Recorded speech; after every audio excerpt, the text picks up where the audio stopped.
All right, what is up, everybody? Welcome back to the Launchpad podcast. I had on none other than TripWhip. If you don't know who TripWhip is a fellow psychedelic content creator.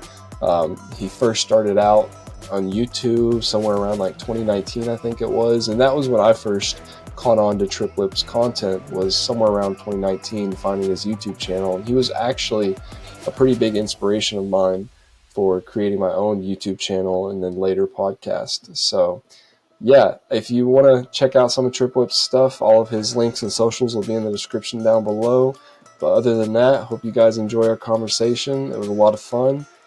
Peace out. Merging with simulator in 3, 2, 1.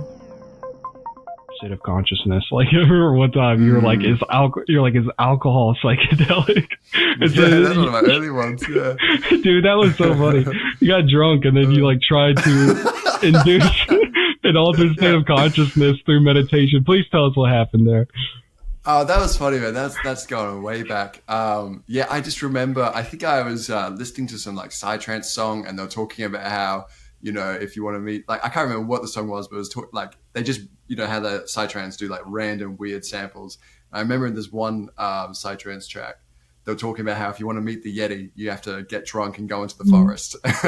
And I was like, you know, I wonder if you could like meet some entities on alcohol if you just got absolutely wasted, had your mind like completely open.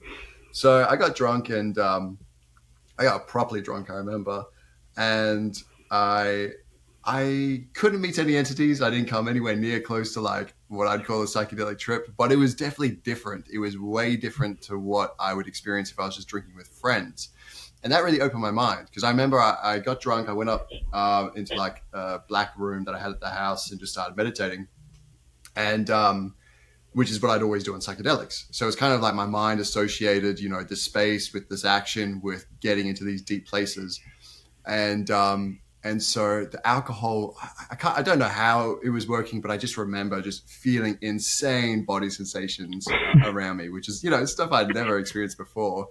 And that really, that actually helped open the doorway to like, you know, using really small doses of psychedelics and using weed for like proper spiritual exploration and like those real intense experiences during meditation. Because otherwise I wouldn't have thought it was possible. Yeah.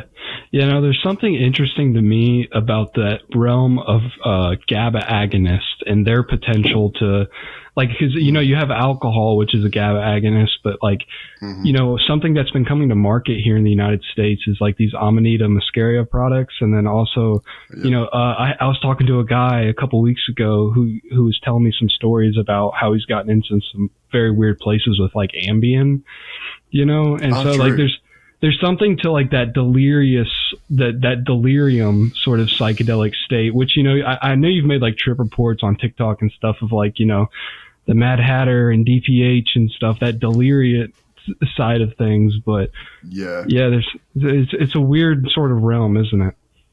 It's complete, like they're all unique and different for sure. But it's interesting. They kind of do sync up sometimes as well. Like I remember early days, I was just trying whatever. And I think they had something called gabapentin, which isn't a psychedelic. Yeah, I don't know if you tried it, but I had that and smoked some weed. And sure, like weed's, I think like a mild psychedelic, but I never had an experience like this when I meditated on the gabapentin. And it took me back to like my highest like acid trip.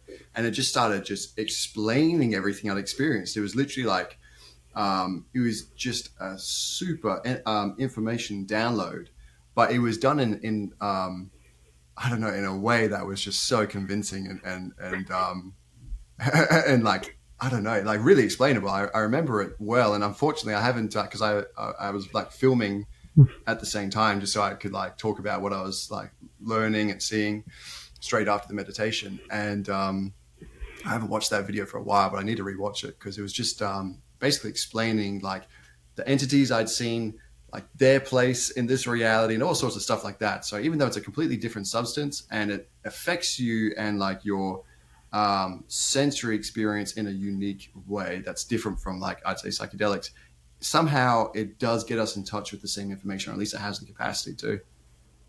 Yeah, yeah, and this is one thing I've thought about with like psychedelics, man, is, and I brought this up in a previous podcast, is like how much of an effect does the sort of placebo effect have on the psychedelic experience? Because I think that there's a lot of different like factors simultaneously happening that leads to the sort of like efficaciousness of psychedelics and or like their therapeutic potential.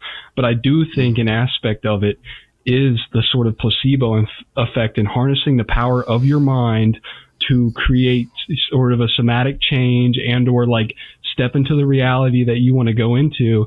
And I feel like you can funnel that energy into sort of almost like any modality, whether it be psychedelics or whether it be gabapentin or whether it be putting crystals in your butt, you know, whatever it is you're into, dude. It's like if it's working for you, you know, it's so like, yeah, I can definitely see how like going into that with that intention of like, I'm going to have a sort of like ceremony with this. Like, I know it's fucking gabapentin, but I'm gonna make it. I'm gonna make it ceremony. You know, I think that's awesome, dude.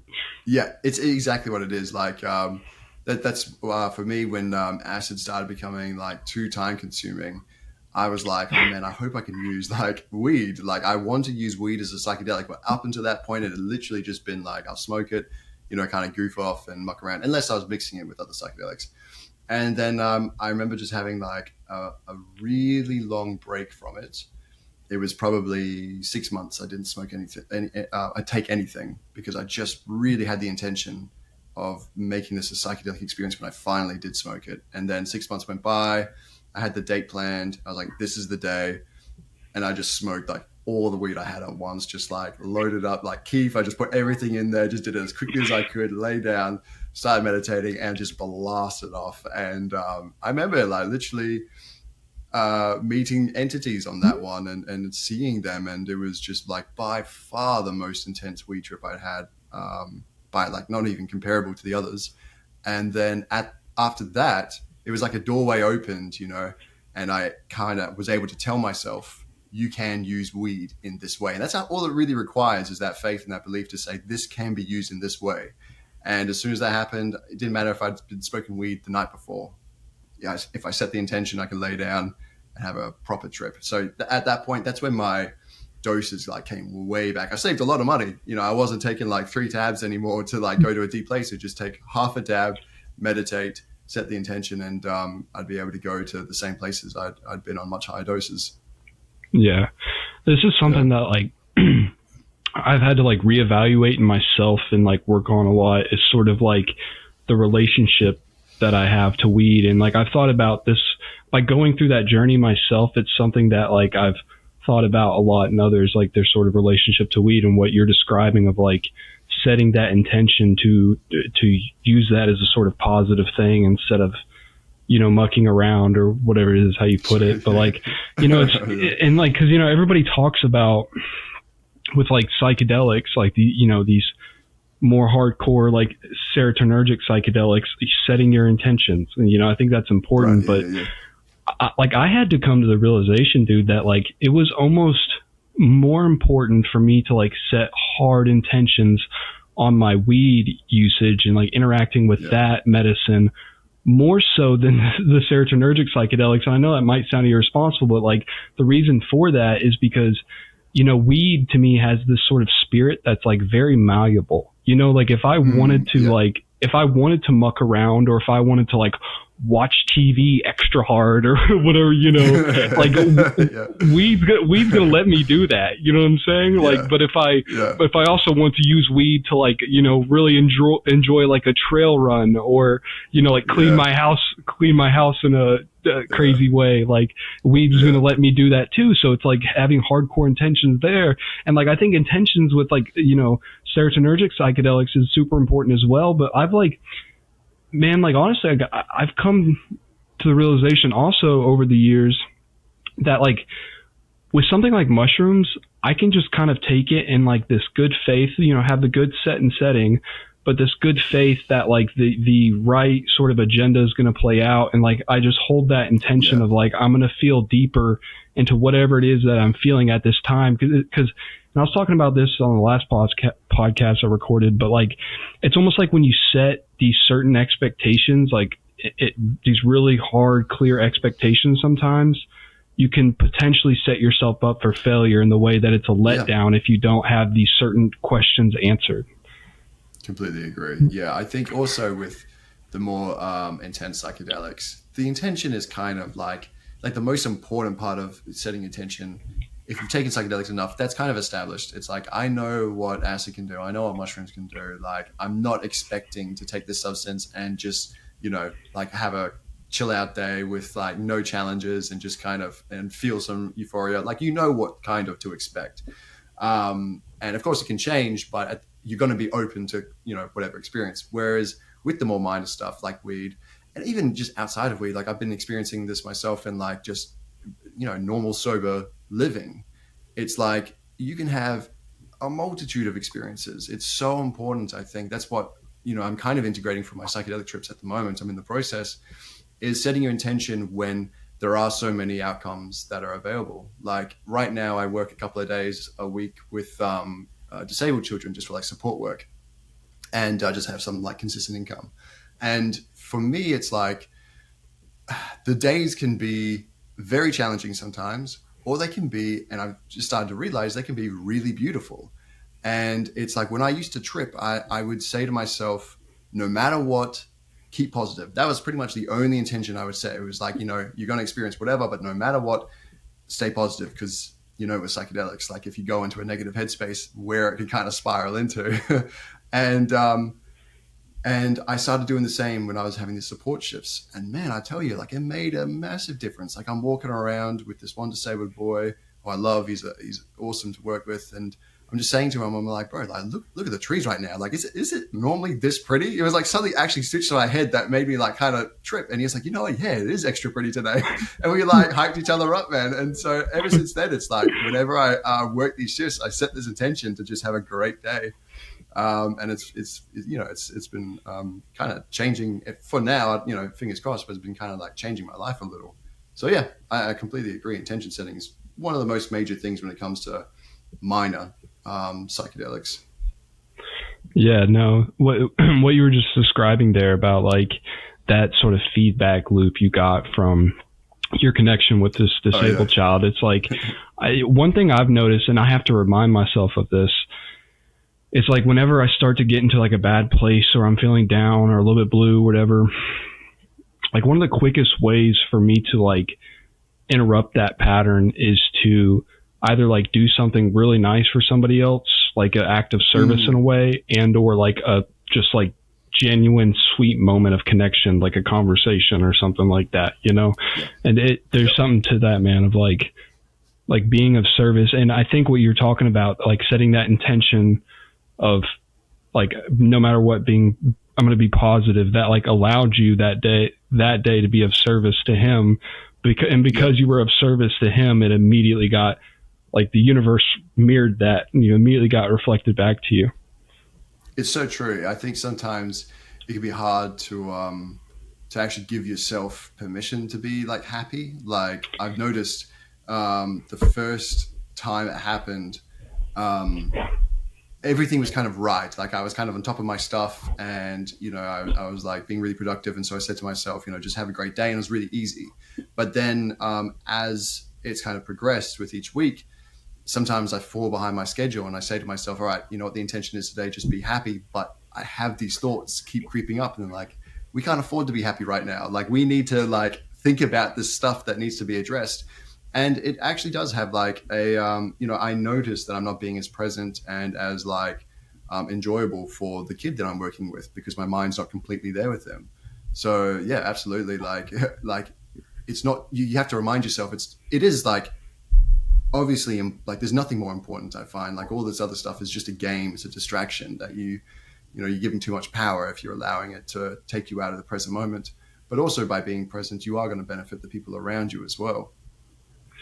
Yeah, no, when you said distraction there, like this is a game, this is a distraction. I'm just like, kind of like a brainstorm here with you. If this is a game, if this is a distraction, like to you, brother, like what is the juice? What is like the source? You know what I mean? Like what is the juice, the nectar of your life?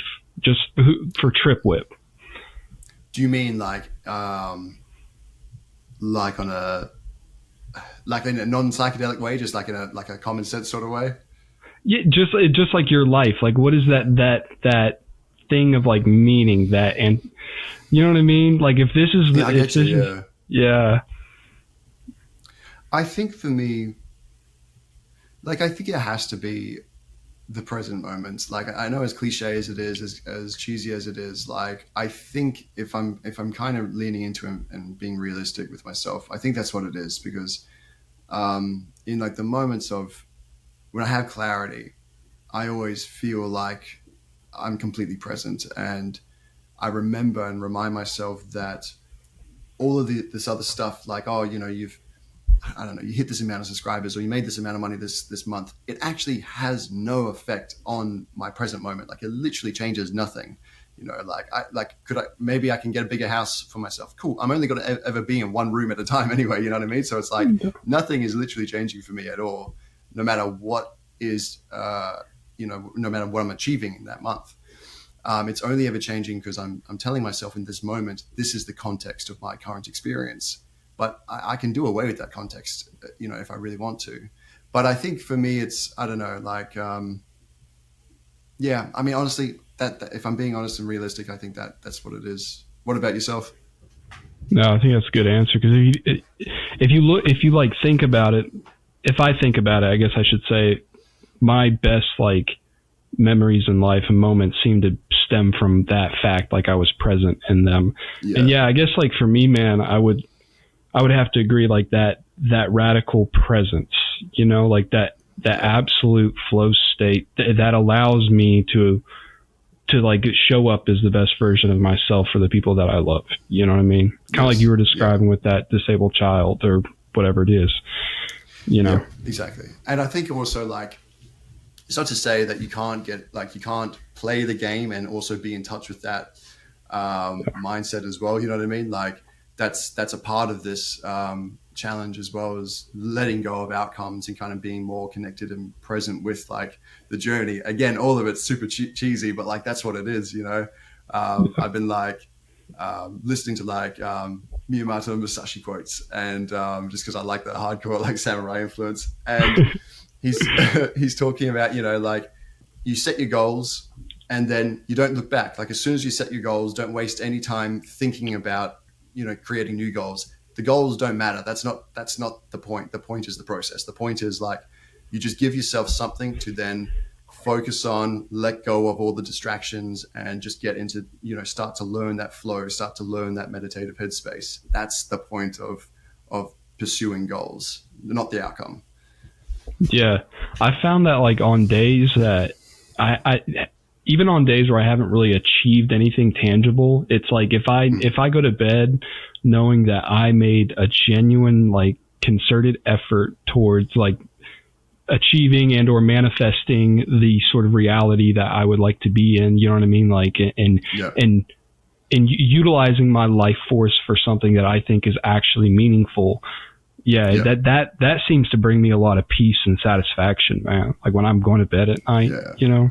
That's good. And I need to get better at that. No, and I think we kind of like can connect on that, because, you know, the fact that we're both like create this sort of like psychedelic content. Like, obviously we were drawn into like, all right, this is something that is interesting to me. Like, honestly, that's why I do it, man. Like, it's the most interesting thing in the world to me. Like, psychedelic drugs, I mean, drugs in general, but like, you know, their effect on the human mind, what that says about the human mind, their effect on society, how misunderstood they are, the sort of politics and history behind them. Like, it's endlessly fascinating to me, dude.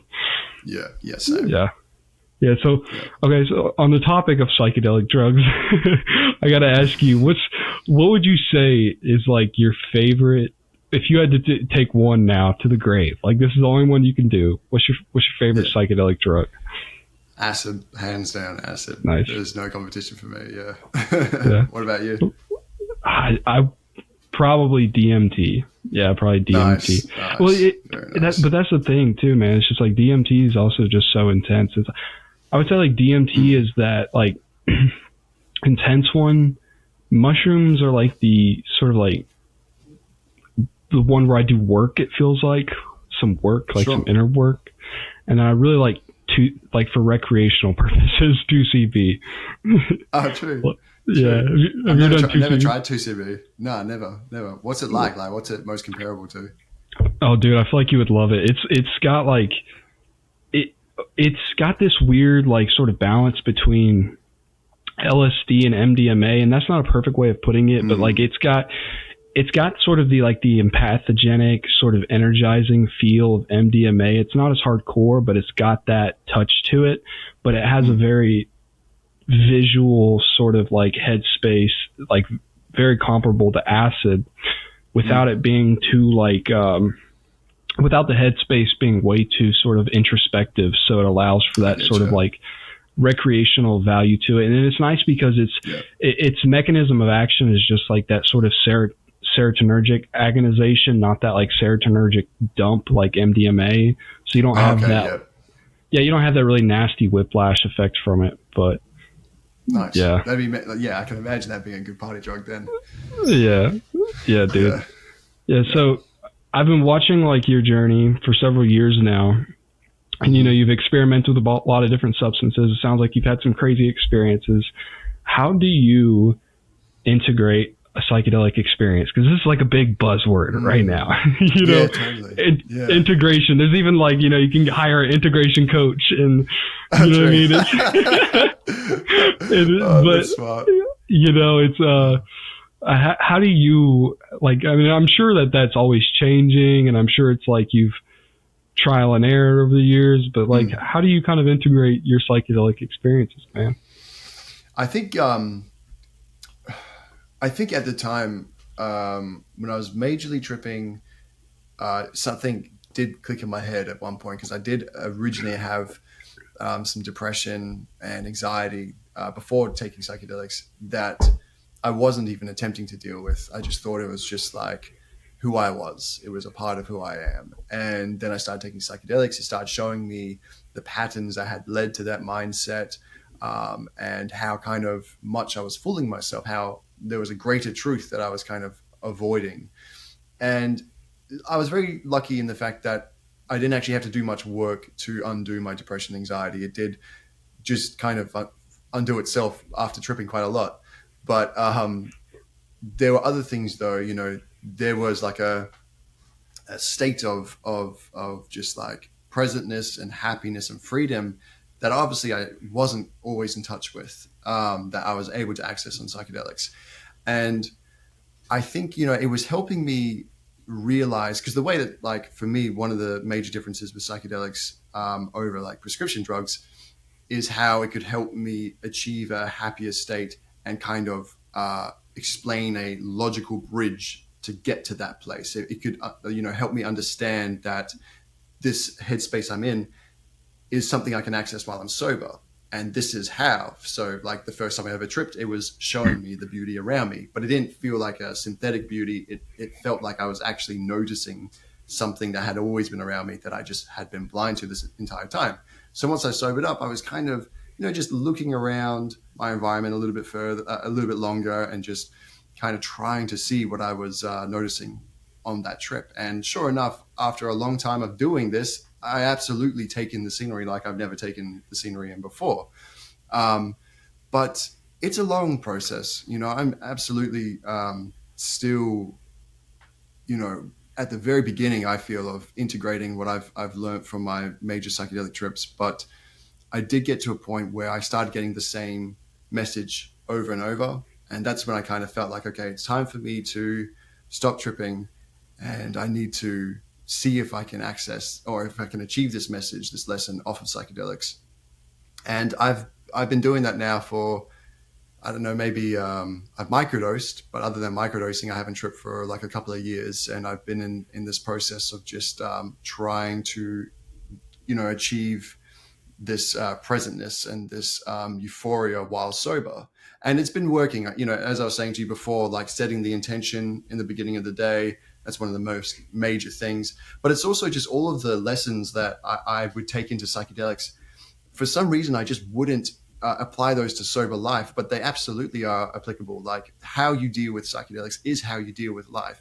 When you're tripping, you are literally just it's just you versus you. If things are getting challenging, you're just being shown your own emotions, and you're just being, interacting with your own thoughts. That's reality. That's life. Like the only things that are challenging you are your emotions, are your own thoughts. And so when I was tripping, I'd be able to tell myself, just stay positive. If you're coming into contact with a negative emotion, there's something there to learn.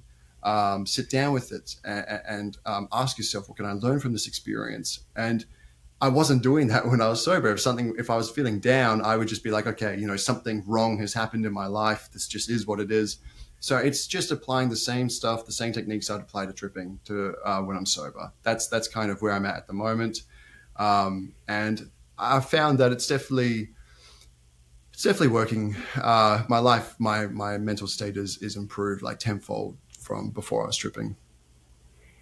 That's awesome, man. It's awesome you get to like share that message too, Yeah. And yeah. I've gotten like, I remember this one time, it was one of my first ketamine experiences. I got this vision and like viscerally saw, like the message I got was like that, what you said about how like I'm my own worst enemy, and it's like me versus me. And, it's like, my biggest obstacle is like getting out of my own way. And the ketamine was like showing me this and like showing me all these different like sort of like instances and examples from my life and the sort of ripple effect that it had. And when I say like visionary, it wasn't like I was like watching it back like a movie, but it was like this weird chrysanthemum of like emotions and, the ketamine space is weird and confusing. And it's like this odd sliver of the universe. Have you ever done ketamine, dude? I've done ketamine, but not a lot. And I don't think I've gone very deep in it. So like, have you done other dissociatives before? Yeah, and I've done ketamine. I've done DXM. I'm sure you've heard of like Robitussin. Yeah, I've done it as well. Yeah. Okay, awesome. So we're both degenerates. Great. Yeah, exactly. Whenever somebody asks, I just tell them like ketamine. That's the only one I've done. Yeah, no, like I'm not even gonna try to explain. I'm not gonna tell you Robitussin, Mom. I've only done ketamine, mother. Okay. Yeah. But done ketamine. I've done DXM, and I've also done this one. Have you ever heard of FXE? It's fluoxetamine. Dude, it's interesting. It's a newer research chemical dissociative drug, and it's very similar to ketamine. Like experiential wise, it feels a lot like ketamine. But it's like twice as long. The experience is like twice as long. Wow. And it's the sort of visuals to it are slightly different, I think, but yeah, it's an interesting one. I've done those three. Well, what was ketamine like compared to DXM then? I remember like DXM to reach like a certain head, you remember the plateaus? There's like I think so, yeah. Yeah, like there was like the plateaus to DXM. For people who don't know, it was like this sort of like dosage guide that was, I don't know if there's any sort of like scientific literature backing it up, but it was commonly accepted within the sort of like the Robitussin community. There's these plateaus, and it was, the first plateau was this dosage, like whatever milligrams to this. And then, but the weird thing about the plateaus, man, is there was like 3 or 4 or 5 of them. And like the fourth plateau, they'd be like, yeah, the fourth plateau is like the really, really trippy, delirious, psychedelic stage. The 5th plateau is like, don't go there, you'll die. Like you'll overdose. So it was, you're like, yeah, it was kind of sketchy, but, yeah, no, DXM to me felt like a lot more like kind of time jumpy in a way. Like I remember 1,000%. Yeah, like I would be like in my room, and then next thing you know, I'm like standing in front of the window downstairs, and like, dude, I have a wild like DXM. Like, I fell down the stairs and like didn't even know it till the next day until my friend told me. Yeah, it was this whole thing, man. Like I completely fell down the stairs and don't remember it. Like it was bad. But I would say like the difference with ketamine, honestly, man, is like ketamine, there seems to be like, when you take something like mushrooms, there's this sort of, like I said earlier, like this agenda, or like it can sound douchey and esoteric, but like the spirit there with it, you know what I mean? Yeah, like Definitely. People, I think me and you both at this point have made TikTok videos about the DMT waiting room, and that aspect of like there being some sort of like felt presence there in that waiting room. Yeah. I've felt a similar thing within like these, deep ketamine experiences, like a K-hole, like the very psychedelic. Yeah. And also there's this like weird feeling of like legitimately like falling back into yourself, like almost into this weird dark corner sliver of the universe. And it can feel like there's these like gears, and it's very odd. It's different than like the sort of tryptamine headspace. You know what I mean? Like how tryptamine seem to have a common sort of like palace to them.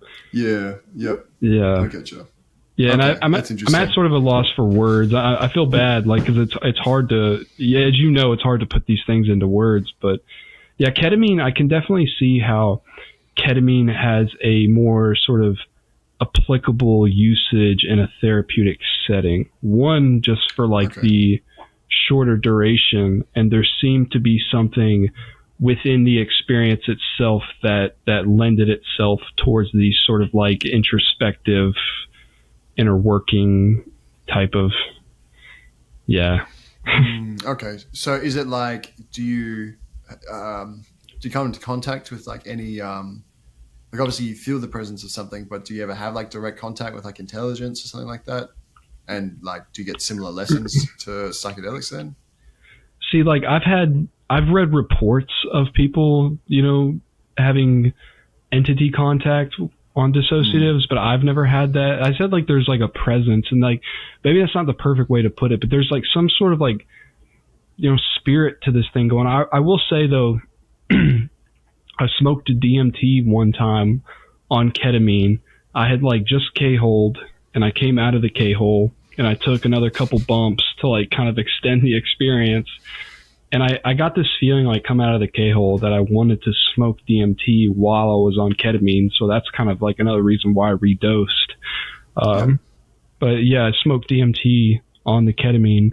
And that feeling of like passing the threshold on DMT that like, I think Terrence McKenna referred to it as like bursting through the membrane, or like the breakthrough. Yeah. Yeah, it's like that totally. And it can kind of be paired with that feeling, at least in my experiences, of like almost like a little mini death, like there's that gut feeling, like that gut feeling, like the same one that you ride on like the come up of a mushroom trip, but just like amplified by 10 because of that DMT experience. But that feeling, whenever I smoked the DMT on ketamine, was just like amplified each other, like to this scary point where I like truly thought there was this like passing thought through my brain of just like, oh, like you finally did it, dude. Like you like you killed yourself. Yeah. Oh, interesting. I used to actually on DXM a couple of times. I like thought I died, but it's also like really like there's a level of acceptance with it. What I find with dissociatives, it's a lot more chill. Like it's a lot easier to kind of like just accept.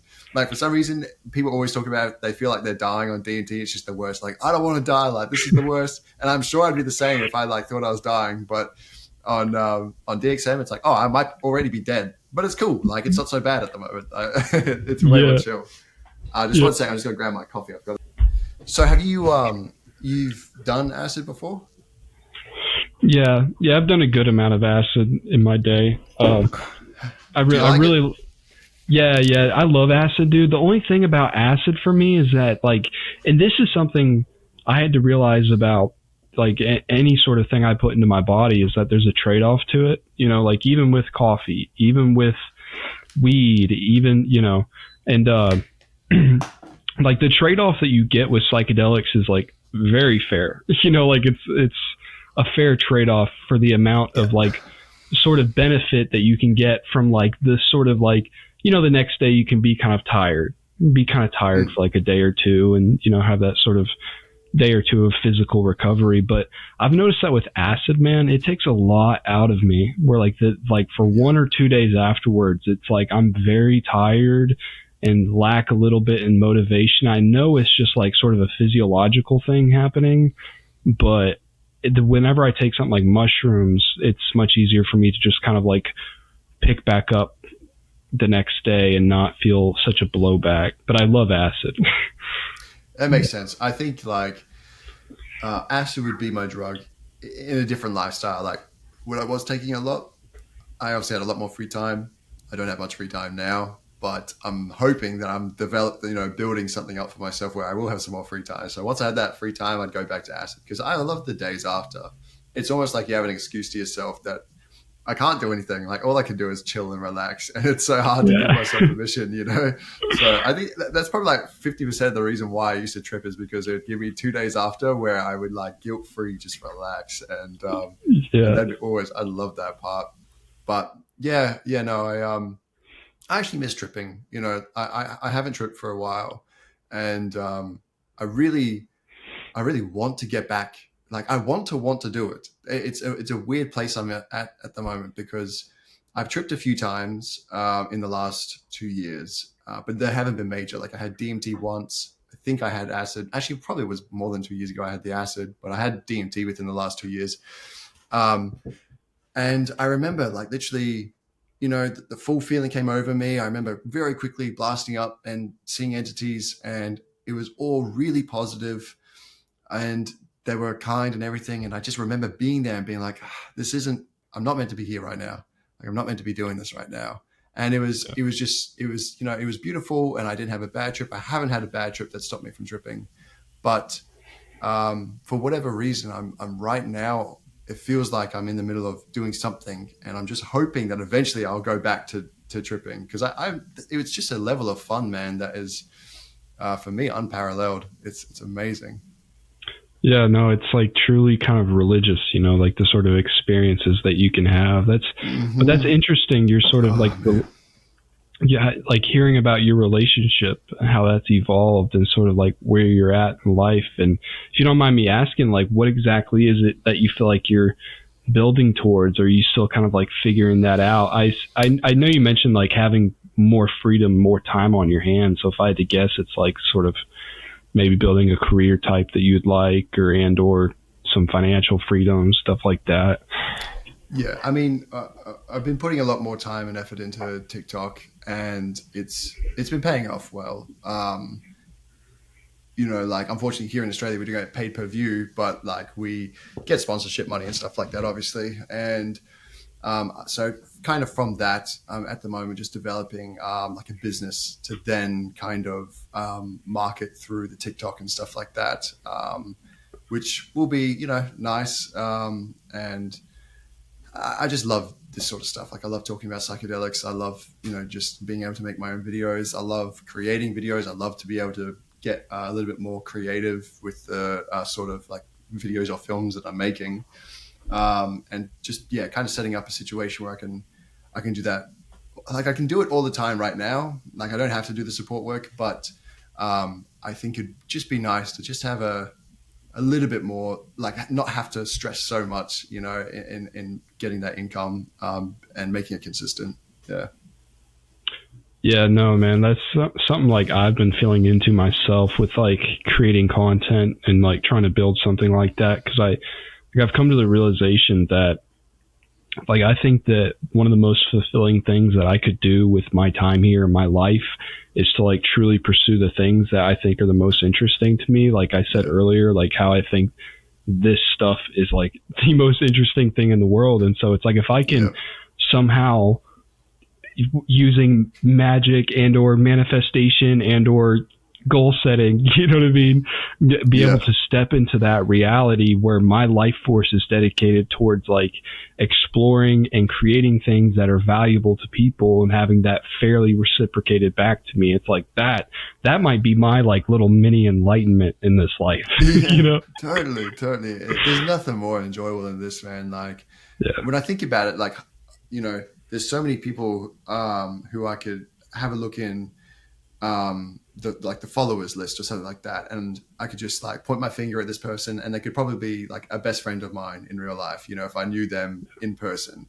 Because like I've had strong connections with people who I've had nothing in common with. Yeah, I've got like, you know, I'm a part of a community where all of these guys are really connecting with what I find to be the most like authentic part of me, the part of me that I'm like most afraid of sharing with you know people I know intimately. So yeah, it's beautiful, and I think a part of, for me, I am a part of my like integration process is kind of appreciating this experience as well, and appreciating what all of this is, because sometimes it's very easy to just kind of look at it as numbers and you know, what's the next thing that people want to see, and just kind of forget like really forget how awesome this all is, and yeah, you know what I'm saying.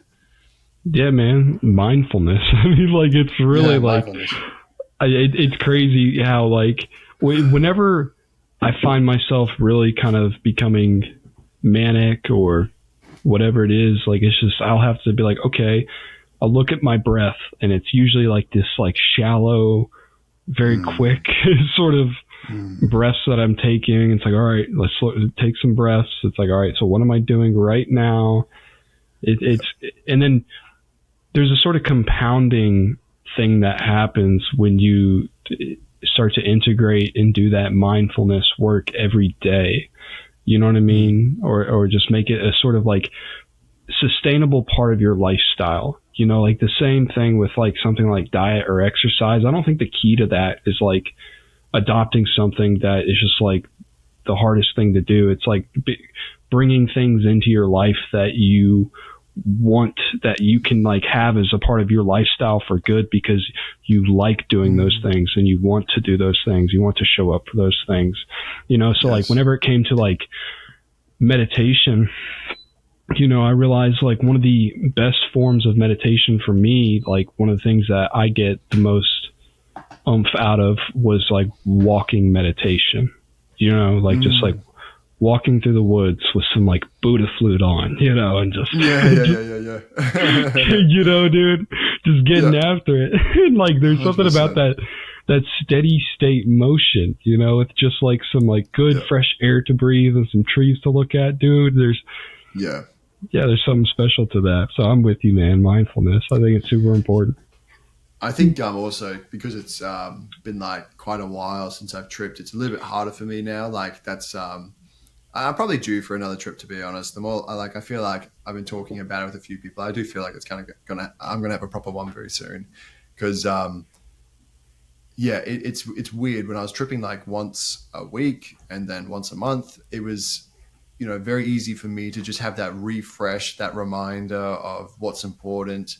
And right now, because it's been so long, it is amazing how easy it is to just get like shepherded in like the major herd and start, you know, looking at things the same way. Like, it's annoying, but it has been happening, especially since most of like my psychedelic connections are online, not in person. So, you know, that's, I'm definitely due for a reminder soon, because I know, like, it's so annoying. I know the stuff that I'm stressing about is bullshit. Like, I know like half this stuff does not matter. I've seen like something that's way more important. But yeah, even so, I get tricked.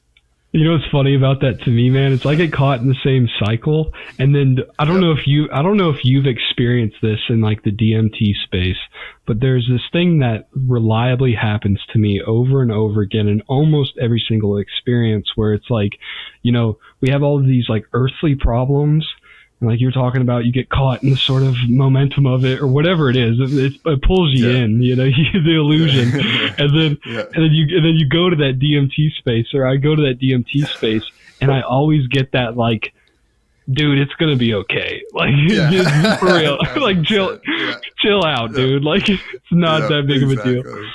Exactly. I love it. And that's for me, that's always like what I remind myself as well, is it's like, you know, that as soon as you're going to go back there, you just got to be told everything's okay, just relax. So no, I was on Rob from Adeptus Psychonautica. I was on his podcast not too long ago, man. And I brought this up. I asked Rob, I was like, have you gone through a similar cycle because, he's also been experimenting and using DMT for a long time now.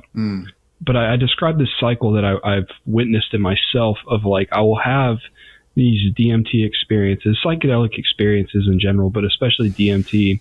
And there's something within like the heart of that DMT experience where it's like this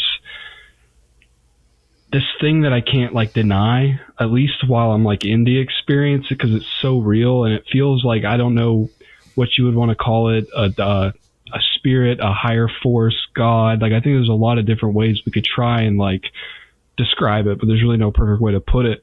But, I'll have that experience and then I'll be removed from the experience for like quite some time, like you have been now, and it's like, I'll have all these like earthly things that I'm dealing with, and I'll find myself like becoming more materialistic and more grounded here in a way. But then I'll go back and have the experience again, and it's like this instant reminder, like, no, bitch, like, this is real. You know what I mean? Like, I never want to be that person who like projects my subjective experiences to be like the objective truth of things. You know what I'm saying? But it's like that's how it feels in the moment, at least for me, is like this like ultimate truth that I just can't deny, at least while I'm in there. Yeah. I mean, anybody who kind of goes there will know exactly what you're talking about. Like, you can't say it because, people just will think you egotistical or an idiot to like think that your interpretation of truth is, the absolute truth. How could you be so like stuck up or whatever? But then as soon as you're there, there's no questions. There's no doubt. You're like, oh my God, like there's nothing that's ever convinced me like this, which is the hardest part to explain to people. It's that realer than real feeling that you get. It's absolutely insane. Yeah, that's a hard thing to explain to people who haven't explained it, because it's like trying to explain like a kaleidoscope to a blind man. It really is, dude. That realer than real, because if you think about it, somebody who hasn't experienced that, all they've experienced is the real, like this real, Yeah. And when you say something like, you can only understand it from having experienced it, I think that's a super important part of it. Yeah.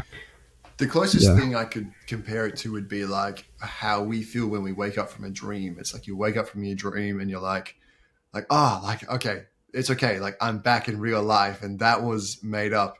But it's different in that with a dream, while you're there, it feels real. And then when you wake up and you're sober, it's really more that you've just kind of been conditioned to tell yourself that the dream wasn't real. You know what I mean? Like, it actually doesn't feel that much different. Whereas when you go into this place, it is that sense, that quality of realness that you have when you're sober, that's amplified. And not only is it amplified, but it actually accounts for your sober life. Like, when you wake up from a dream, that dream world is completely separate, pretty much, completely separate from this one.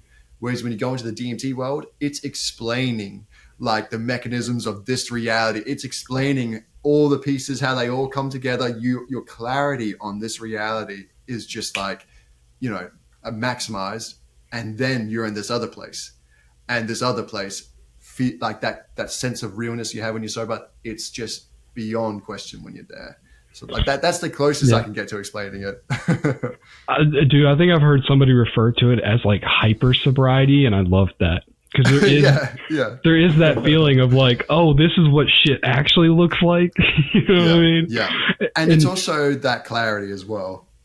Yeah, man. And this discussion we're having right now reminds me of, I think you're a part of like the whole PsychTubers Discord chat, and they had a discussion panel the other day, and the topic was like, idealism versus materialism when it comes to like psychedelics.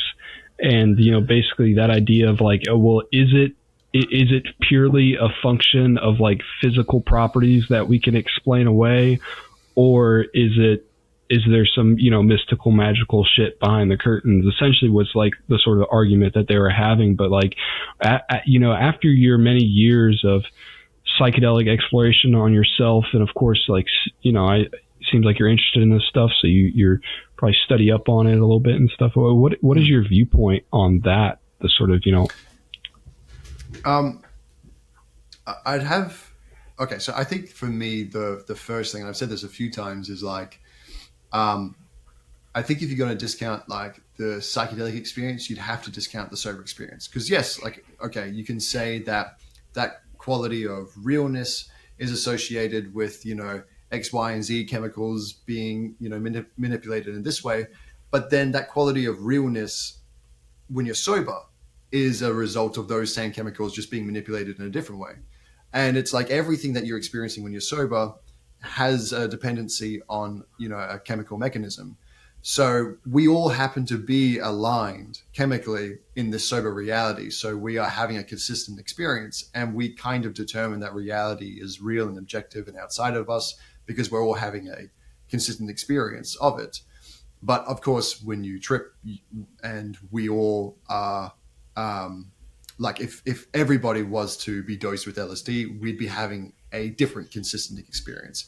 And it can be as simple as just associating with yourself versus associating with everything and being connected to everything. And it's hard to kind of discount it when that experience is just so like subjective. You know, we can, if we're looking at science even, we can like scientific evidence, we can see that there is a connection with everything on some level. And so you know, it's easy to I don't know. The thing is, I've said this before, so I keep like going back into my memories of what I've said and losing my train of thought. But basically, you know what I'm saying? Like, I feel like we can't discount it just because we're manipulating our brain chemistry. Like everything is a result of brain chemistry in that argument. But also, I feel like one thing I feel like I've learned from psychedelics. This is hard to kind of explain logically, but just based on my experiences, if I'm casting my doubt aside, I know that I've had like an experience in DMT where I saw or became connected to source consciousness, and it felt like I was, you know, everything. And in this place, I remember a sense that reality is a result of this source consciousness just thinking itself into existence. And I remember coming out of that trip, and I thought of reality very differently. I looked at reality very differently. It was like, well, when I think about it, there's nothing I'm experiencing that's outside of myself. You know, it's a little bit solipsistic almost in when I explain it, but it's not very negative. You know, it's just that, you know, every person I interact with is kind of a creation of my own mind. And because like, you know, I'm interpreting your words, what you're saying to me, with the meaning that I've given those words. And, you know, that's happening with everything. Everything is just schemas that are very fragile. And I think it's hard for me to say consciousness is generated by the body when I'm now looking at reality as like the body isn't a schema, is an idea that I've invented inside my mind. It's like saying my mind is created by this concept that I've invented inside my mind. So yeah, for me, I would definitely align with more of the idealism than materialism side of things. What about yourself? Yeah, no, I think similar. Like, you know, I think like nobody really can know, at least with our monkey brains, like what reality actually is. Cause like you're talking about, it's like, we're essentially like, even the sober reality is like this massive hallucination. That's this mechanism of like being sensory inputs filtered by the brain and stuff. And if you think about like the argument, I would consider myself somewhat of a fence sitter, just because I think like the highest form of like love and appreciation that you can show something sometimes is like keeping that healthy amount of like skepticism about it at all times, and just being open. It's kind of a cop out too, being open to all ideas, you know what I'm saying? But true. It's true. Yeah. Yeah, dude. But like, and if you think about like the sort of materialism side of it, it's like, when you get into the real nitty gritty, even like the small amount of science that we have to explain some of the properties and physical aspects of our universe, like those explanations themselves can seem quite magical. You know, like how the fuck, like, you know, like things like quantum physics, for example, you know, and then I think Terence McKenna said something like, and this sums it up very well for me. I'm going to butcher a little bit, but he said something like, when it comes to science and scientists, they tell you that they can sort of like explain everything away in the universe and explain all away, but they just ask you for like one miracle, the Big Bang. If you think about it, it's kind of true, and it's like they're asking for like this magical source of the rest of, I don't know, man. And once again, it comes back to that, like, just these personal felt experiences that I've had. There's something ineffable about them that is, and maybe it is a matter of these neurons firing in a weird way and that's subconscious coming up and playing and sacred geometry forming. But like, because of some of the experiences that I've had, man, that explanation is not satiating to me. Do you know what I mean? Yeah, exactly. I feel like it's a difficult question to answer because it's so impossible to feel settled with one outcome and like with like one answer, because even if I was to say I'm like a materialist, like, and that I believe these experiences are just a manipulation of the brain, it's just, whatever, I'd be unsatisfied with saying, okay, well, we know what physical reality is. Like, what is that? It's like, what is physical reality? Like, and what does it mean that these neurons are firing off and giving us an experience? Like, we're having this sober experience. Is this experience in and of itself objective? Well, if it's not, then what does any of this mean? And the thing is, I feel like you can't really separate it in that way. I mean, I agree. I feel like it's impossible to tell if what we're experiencing is objective, and we kind of have to just accept for now that we can only, our level of objective is going to be embedded in subjective reality. Like, that's just what it is. And if that's the case, then it is sometimes almost overly taxing to, and this is something that I've been told a lot because I like to try and interpret my trips and stuff and say, well, it could be this and it could be that. And a lot of people just told me, like, bro, like,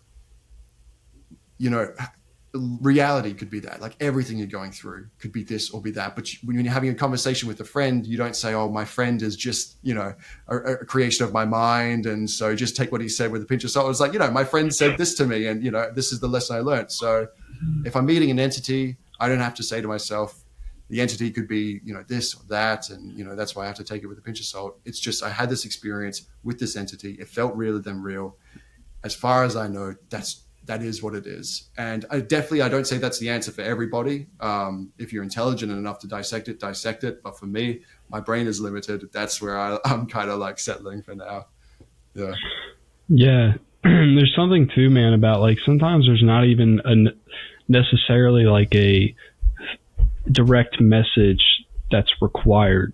Do you know what I mean? Like, sometimes there's something to like just having that pattern interrupter and that mystical experience that itself can sort of serve therapeutically. You know what I mean?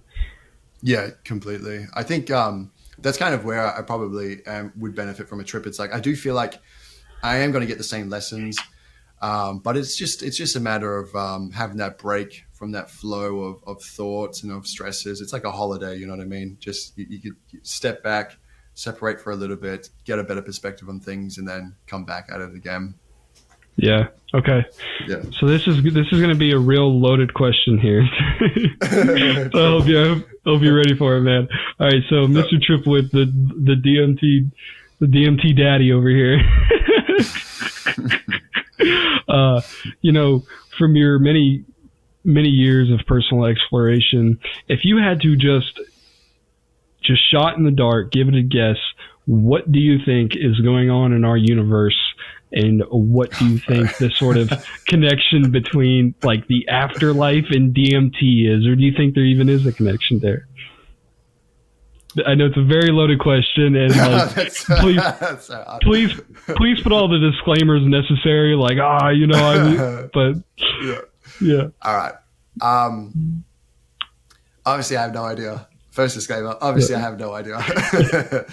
But if I had to just like take a random guess, I could only go based on my experiences, my trips. That's if I had to devote myself to something, I would devote myself to what has felt true and real in those trips.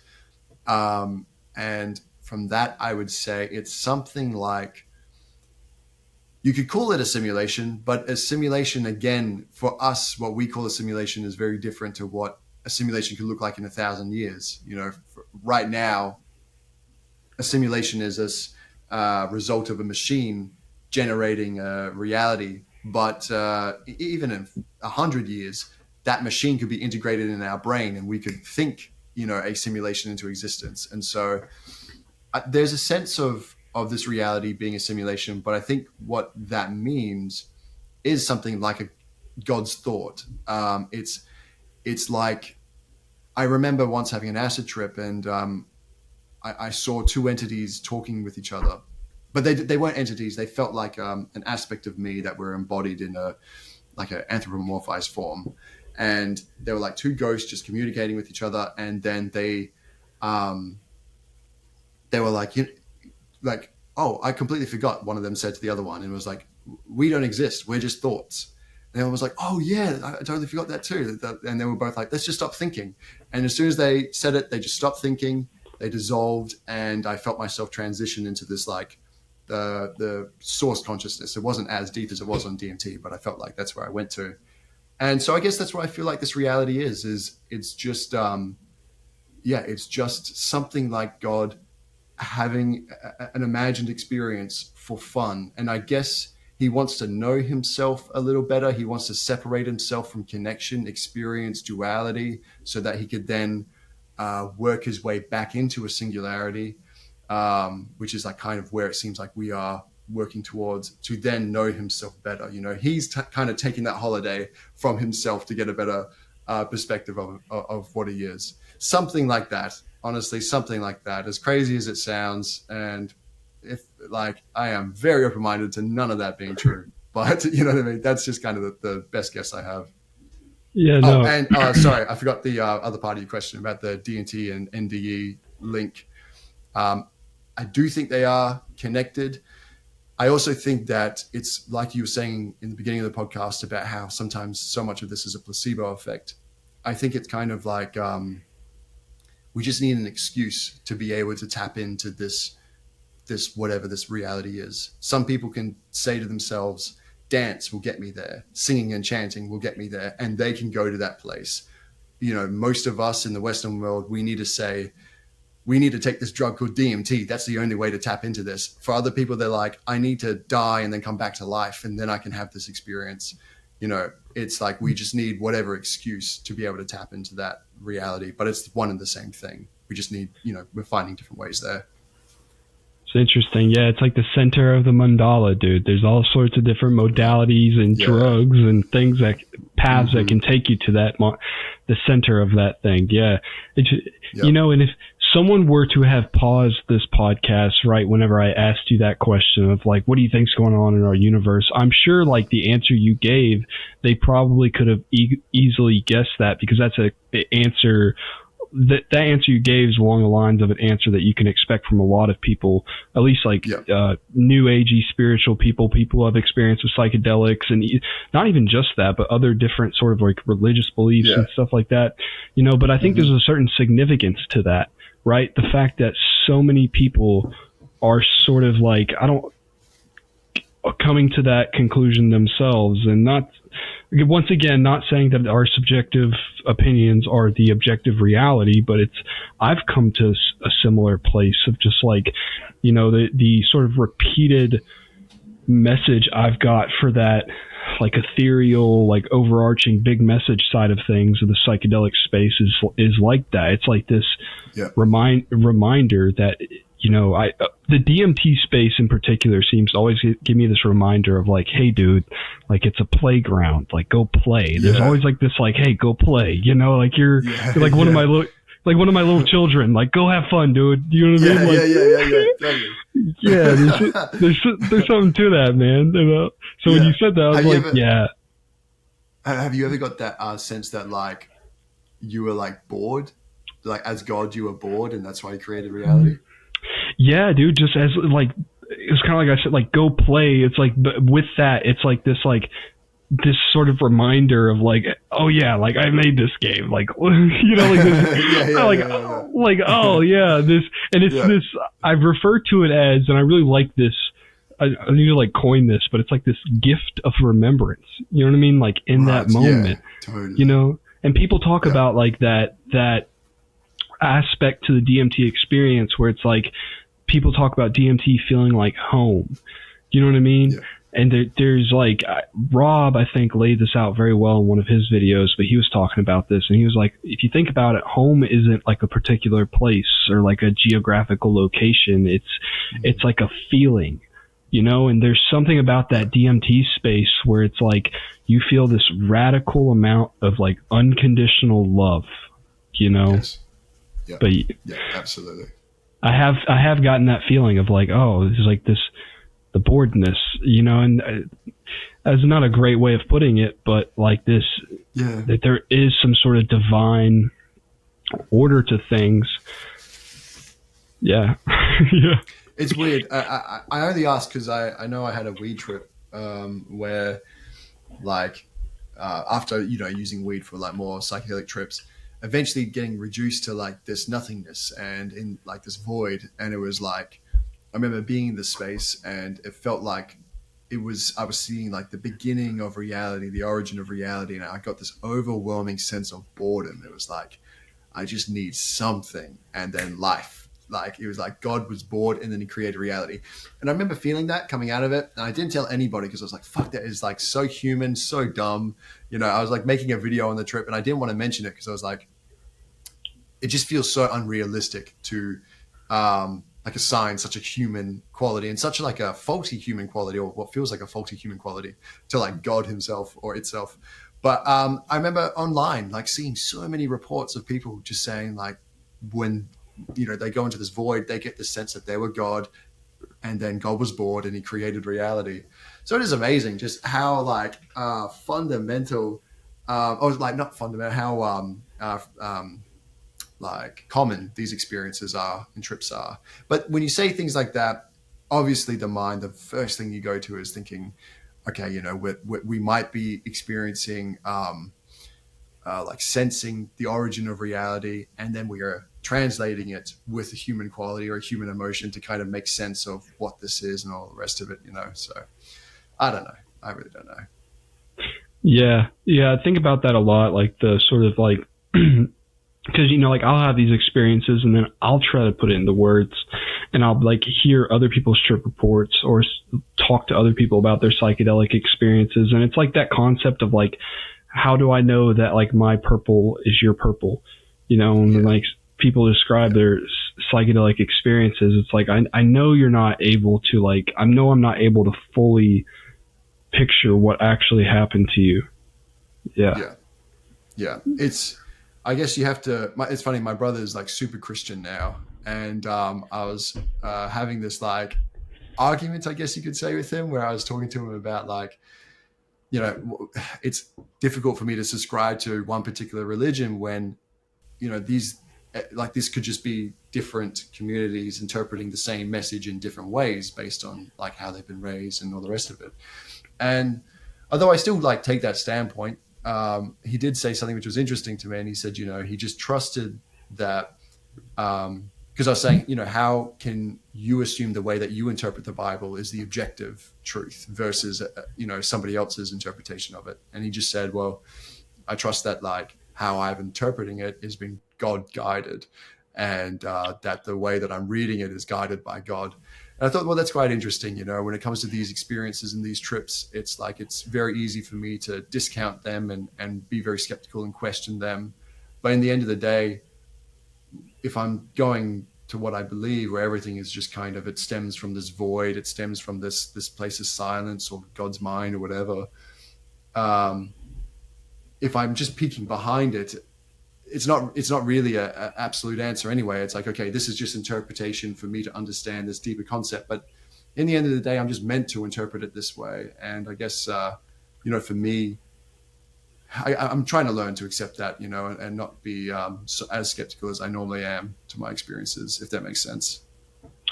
Yeah, no, for sure. It was like with religion, man. Like I've thought, like, you know, I don't subscribe to any sort of like particular religion. I consider myself like, my stance towards it is like I remain open but skeptical of all of it.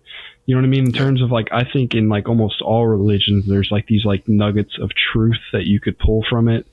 And, you know, I do think that with the right sort of intentions, similar to psychedelics, you know, religion can be used in a very positive way. And I've seen that, but I've also seen the massive amount of like hypocrisy and fear that's, you know, can also drive that thing. And I think that there's a sort of like natural phasing out that's going to start happening within our life. That's going to be interesting to watch because, you know, me and you are both still relatively young, dude. And like we have, you know, God forbid some accident, we have a lot of life left to live. And the world is changing at such this like rapid pace right now. We're like truly, and I don't know if you've ever had this feeling on psychedelics, but I've had this feeling on like that message of like, you know, you're here for a reason, like, you know, go play. But there's also been like this, like, hey, you were born at a really weird, crazy sort of coincidental time. You know what I mean? Like, have you gotten a similar feeling? I guess I feel like it's like perfect as it is, you know? And it's funny though, like even when it comes to the hypocrisy and all that sort of stuff, I guess I feel like that's a part of the process as well. You know, it's like sometimes we're meant to misinterpret it. I've been wondering, and it sounds like emotionally removed from the reality of what's going on. Because for me, if I could have a choice, I'd say absolute no war, complete peace, and complete love. But like, I'm also trying to learn to accept like whatever is happening in life is meant to be that way. Like when I go to the gym, like I massacre my body. I put my body through like pain and agony, and you know, and I do that because I want it to come out stronger. And it's like with that could be echoed on a much larger scale with our world. It's like we could be falling into a state of illusion and fighting and warring over the state of illusion, and in the process, in the end, we come out of it with much more advanced weapons and technology, you know, and all of a sudden, you know, we create nuclear bombs, and then an asteroid is like heading to our planet, and instead of our entire planet, you know, being at the whim of this asteroid, we're able to send nuclear bombs and keep the world alive, you know. So I guess it's, for me, I'm like, if I get drafted into war, it is what it is. Like that's just how it's meant to be, you know. Like it's you know what I'm saying. It's like for me, I'm trying to learn a greater level of acceptance over all of the misinterpretations and stuff. Like that's the weird thing is I personally don't subscribe to any particular religion, but I think in a weird way there is a level, like everybody's truth is true. Like we're all meant to be doing exactly what we're doing, if that makes sense. Yeah, no, what you said there, dude, reminded me of this quote that I recently heard, and it's quickly become like one of my favorite quotes. I brought it up in the last podcast I just did, but I think it's Tara Branch, and she said something like, a moment of radical acceptance is a moment of genuine freedom. And I was like, like that's powerful. Cool. And the sort of context that we were discussing it in the last podcast was that sort of like, when you're in a bad place and you're feeling some sort of like emotions and you're bearing those emotions, like one of the most effective things to deal with those emotions that people talk about is to sit with them and like feel into them and not fight them. And that's a moment of radical acceptance that leads to some like, you know, sort of genuine freedom. And when you're talking about like war, you know, like I'm with you. Like I don't like, I hate the idea of innocent people losing their life. Like super sad. Not for it. But I've also like what you're saying about like that that concept of like, I feel like everything that's supposed to be happening is happening. I've gotten that from my psychedelic experiences.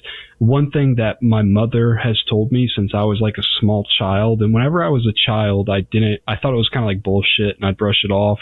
But like, as I've gotten older, man, it's just like only gotten more and more true. My mom's always told me that everything happens for a reason, you know, and it's like, if you think about that, it's like, okay, yeah, that's kind of far out there, and that is a little bit esoteric and hopeful and wishful thinking. But like, regardless of whether or not that's true, I believe that by choosing to believe in that, it can have some benefits. You know what I'm saying? Because then you're sort of like, your frame of reference is a lot more positive for things. It's that like, I think it's, what did he call it? Logotherapy, that man search for meaning, Viktor Frankl, when he was in he wrote that book. He was in the concentration camps in Nazi Germany as a Jewish man. And he, within like the depths of like, as you can imagine, like literal hell on earth, what he found was like the last sort of surviving piece of human sovereignty that he had was his sort of perspective and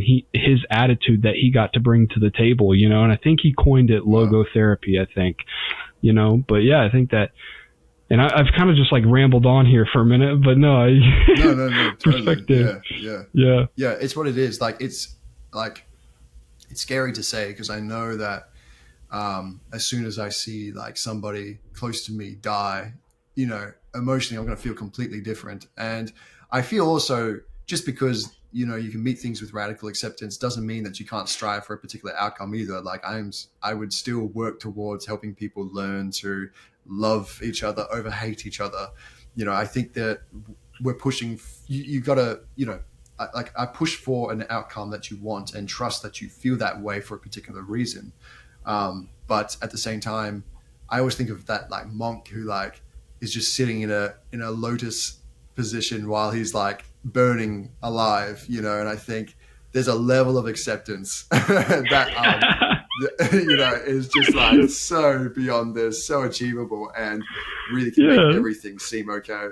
It's like, at what point does it become like a pissing match of nobility? You know what I mean? Like, I'm so fucking honorable and noble, man.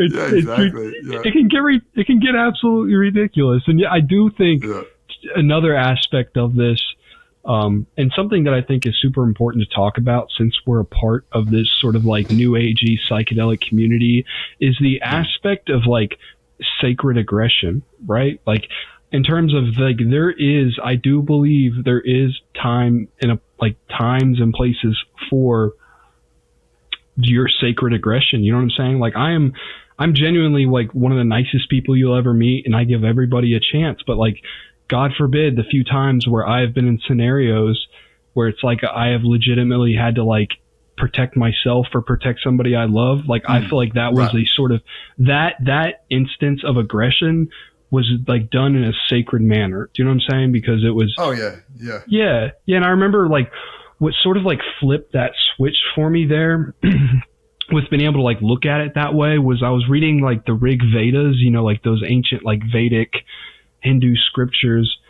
And there was this guy, he was about to go to war, and, you know, it was like these factioning, Hindu tribes, and he was about to go to war, and he was in this dilemma about it, because like, you know, he wanted to protect his people and to like honor his land and his country, his nation, all of that. But at the same time, he also wanted to be like a godly man. You know what I mean? He's like, how can I kill people and be a godly? Well, he went to Lord Krishna about this dilemma and like laid it down at his feet. And essentially like what Lord Krishna told him was similar to like what I was describing, in terms of like, hey, like, you know, like one of the most like godly things and most like sacred things you can do right now is to like do that for your nation and like your family and the things that you love, you know, like it's really going to be okay in the end. And this is like your act of service and love for them. You know what I mean? And it's done in good intentions. And as weird as that sounds for it to be, you know, war, an extreme thing, I was like, oh, wow, like that, there's something to that there. And I think that I think that we can kind of, I'm sorry. I think that we can kind of lose sight of this sometimes with like the new agey esoteric side of things. That's always all centered around love, light, positivity, which I love those things. Let's keep pushing those, but also like, don't fuck with the things I love. You know what I mean? Totally. I mean, I think it's probably like, I always think about the fact that like the Vikings, literally, like they would take mushrooms and they'd go into war.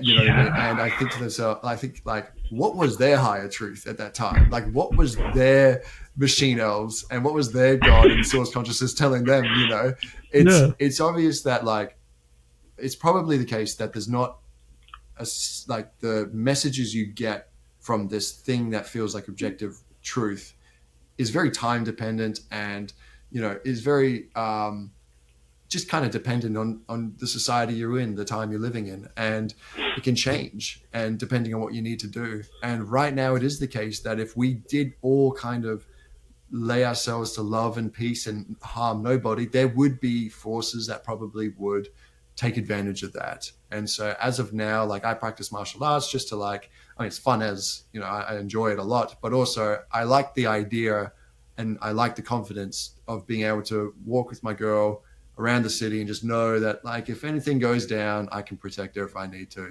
Just like having that peace of mind right now is important.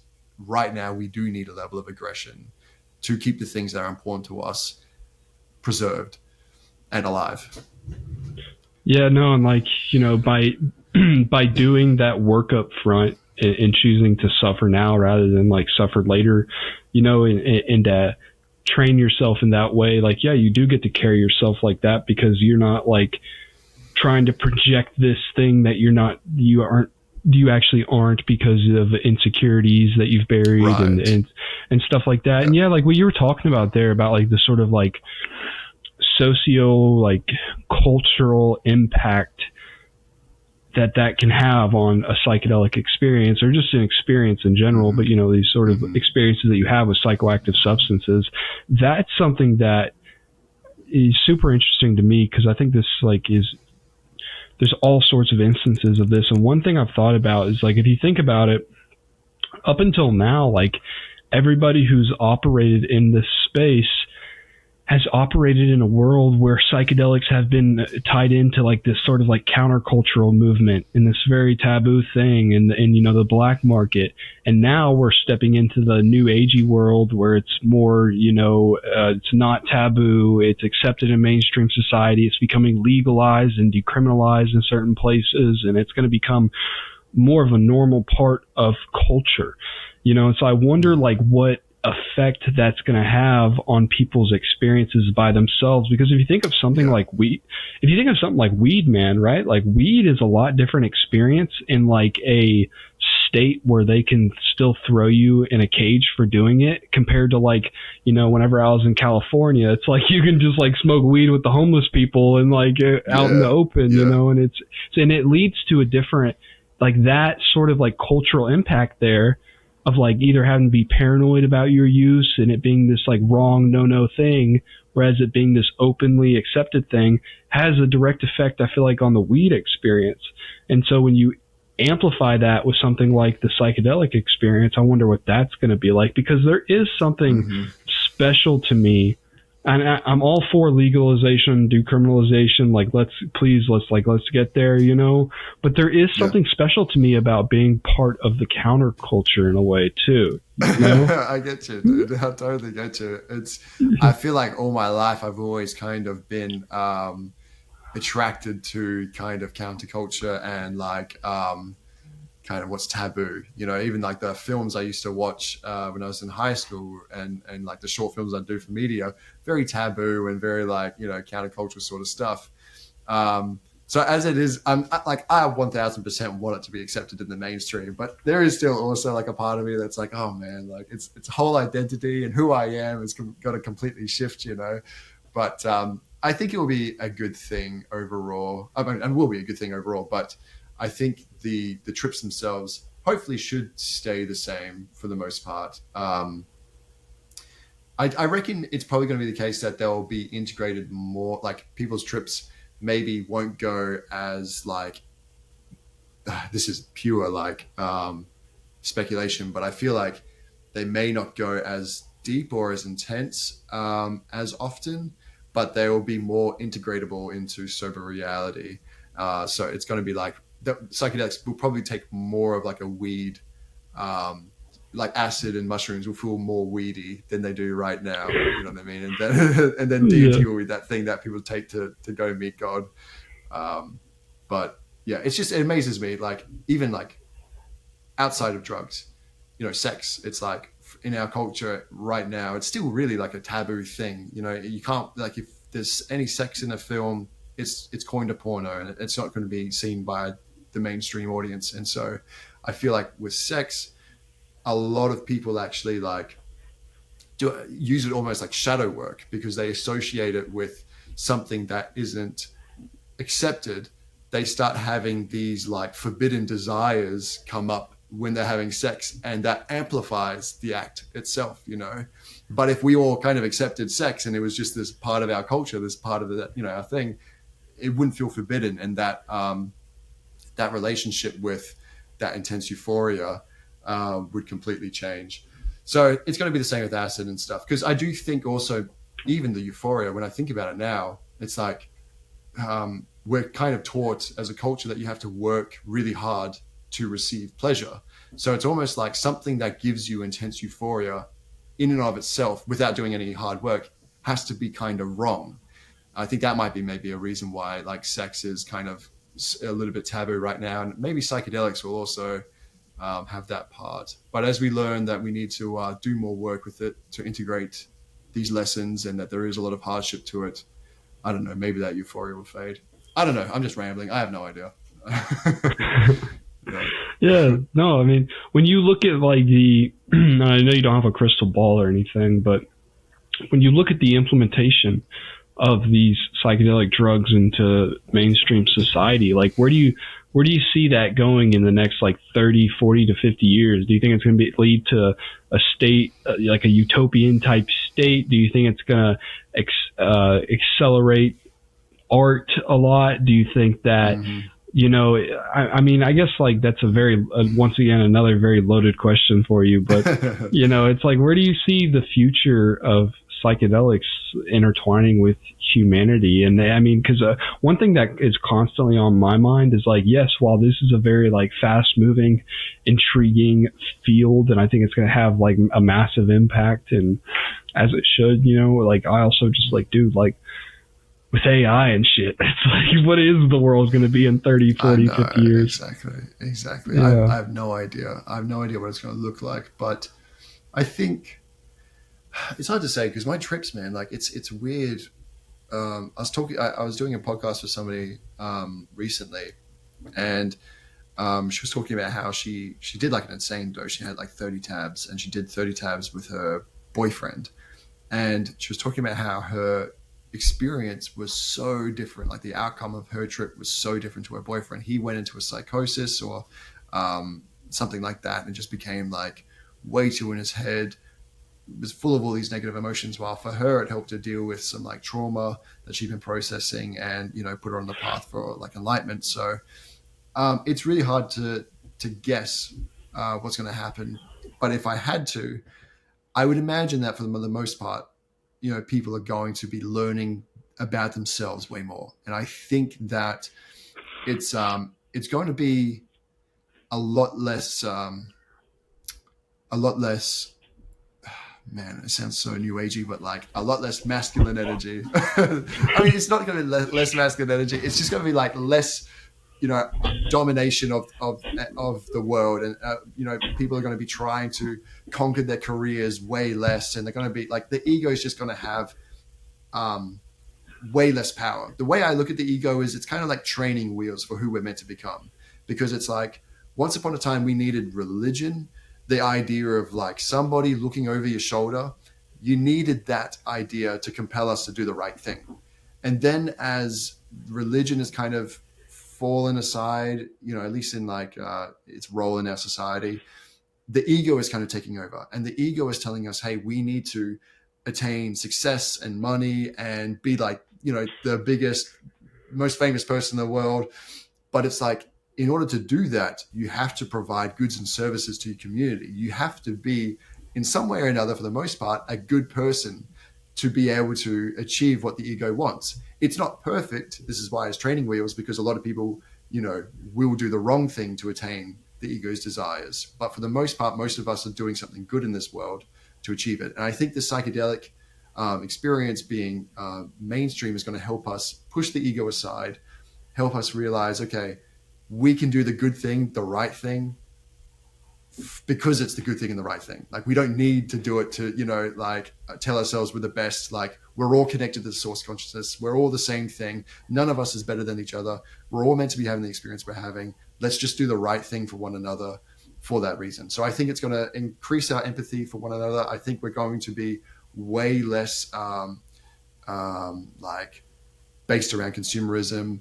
And most likely we're going to be more satisfied with more basic needs, and probably work on helping countries that aren't doing so well. I think that's going to be more of like a general consensus over just like becoming rich and famous, if that makes sense.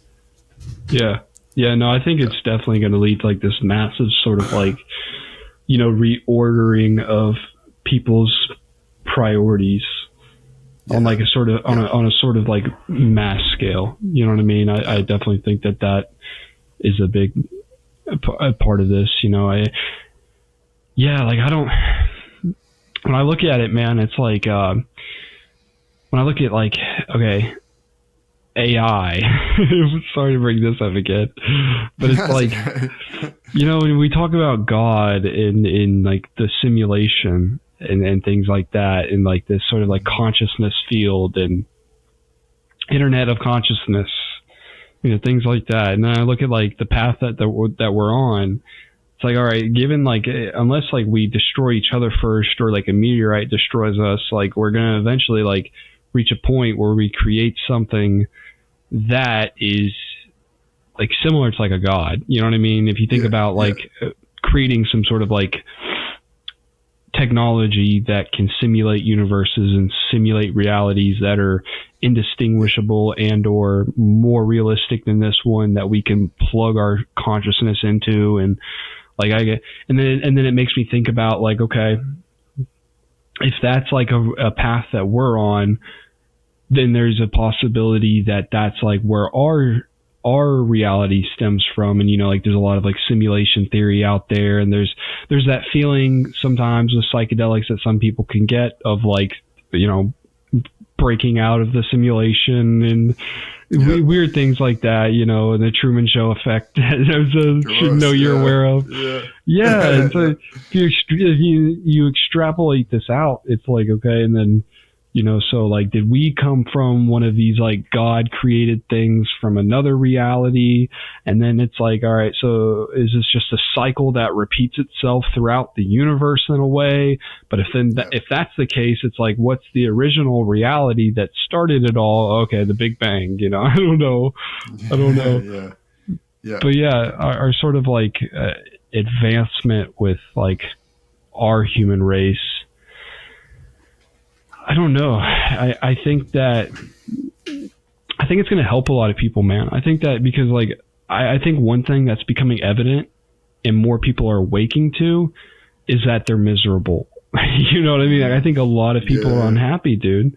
I truly like, and I see this, you know what I mean? I see this in my community, and I see it in some of my family members and my friends, you know what I mean? And, I've experienced it for myself, that sort of like there's like the shackles that society can place on you. And it's really not even society necessarily sometimes. Most of the time I feel like it's the shackles of your own brain. You know what I mean? And I experienced this sort of magical shift in my life by taking and experimenting and using psychedelic drugs as a tool. And it definitely wasn't like some sort of magical bullet or anything like that. And it wasn't like, oh, I took it, now everything's fixed. There's a lot of like in between there, and like work and integration, and it's a long process, and I'm evolving as a person. And so the psychedelic experience is evolving with me. But like, honestly, man, like and I don't have any way to know this for sure because I don't have any sort of control group of like another parallel universe where there's a Gabe who didn't touch psychedelics. But like when I look at my relationship to psychedelics, like in hindsight now, it's like the messages that I've gotten from it and its applicability in my life and ability to use it as a tool, it's like it's almost been like another set of parents in a way. Yeah. Like that instrumental into my being, and I think that what psychedelics can do for a lot of people is kind of like what we've reiterated a lot on this podcast is like that medicine allows people to sort of become who they truly are, right? Like we've agreed is like super important. And I feel like when people become who they truly are, that gives them the opportunity to then provide their medicine for the world. Because like this is something I've noticed about human beings, dude. And I'm sure you've noticed this too. And I love this about them. It's like every person who you talk to, dude, if you talk to them for long enough, I swear to God, everybody is an expert at something. Even the stupidest, even like the people who you would assume are like the stupidest person you've ever met. I'm telling you, they're a fucking expert at least one thing in this world. A perfect example of this, man, is, I live here in Kentucky in the United States, which is kind of like a Bible Belt region, very country and stuff. And I'm a little bit different. I stand out, but in high school, man, I knew so many guys like this in this country ass town where it's like they have that country influence and they live that country lifestyle. And some of them, when you would speak to them, you could easily assume based on their mannerisms, the way they talk, how they talk about certain prevalent subjects. It's like maybe this person isn't super intelligent, which is a very judgmental and shallow. I know how that sounds, but like, let's be honest, we all have faults and we all can be, make preconceived notions about people. But then you get to talking to these guys and if you bring up like trucks or hunting, when you bring up trucks, these dudes turn into goddamn rocket scientists. They're like, rev that thing. That's the flux capacitor, 360. It's probably hitting at an easel angle. We're gonna have to draw. It's like, dude, how the fuck? Yeah. But I think everybody's an expert at something and has some sort of like medicine to provide the world. Yeah. Right. Yeah. Totally. I mean, unless you're like. I mean, even if you are completely off the rails, you've kind of at least had some sort of perspective on life of what off the rails looks like. So everybody's living they've got a very unique perspective. I do feel like everybody's having an experience that they're meant to have, and each one is, desirable and stuff. So it's actually a nice way to look at it. I haven't really thought of it like that before, but now that I look back at it, I have always found there's something interesting to find in anybody I talk about. It's kind of also led me astray a little bit because often I just have like friends around me who like I have absolutely nothing in common with, but like, I just find so interesting because there is something that they're really passionate about. But it's important. I think psychedelics will all help us find that passion, or at least realize as well that you can make something out of that passion, or even that it's just worth pursuing it. I think so many of us kind of fall to illusion. That was with the Truman Show effect. That was one of the things that like was first coming up. It was like my inner voice was just like laughing at this world because it was like, we're all stopping ourselves from doing what we want to do because we're afraid of the opinions of other people. And it's like, we are literally manifesting our own fear where we're afraid that if we do what we want to do, that we're going to be rejected and not attain what we want, and through that fear we are just never even pursuing what we really want. So it's like, I do think that clarity is going to come into place. That's kind of part of the whole hyperreal sense that you get on psychedelics, as well as like the realization of stuff, or the clarity on stuff that you just aren't even aware of when you're sober, like all the patterns that you follow and all of the subconscious actions that you're pursuing without any awareness of what it's doing to you and where it's leading to you. All of that just comes into place, and you can see it clearly when you're on psychedelics. So obviously people are going to be moving forward way more consciously, which is going to be super important. Yeah, no. And I've noticed that too. Like there's It's like I said, man, it's like not like this magic bullet, because there's something about bringing that subconscious material like to the conscious level, where it's like, okay, awesome. Now I've got the message, you know what I mean? But now like I've got to do something with it. You know what I mean? Like I've got to, and there's an aspect to this that I don't know if is talked about enough, but there can be almost like this like burden that comes with that in a way. You know what I mean?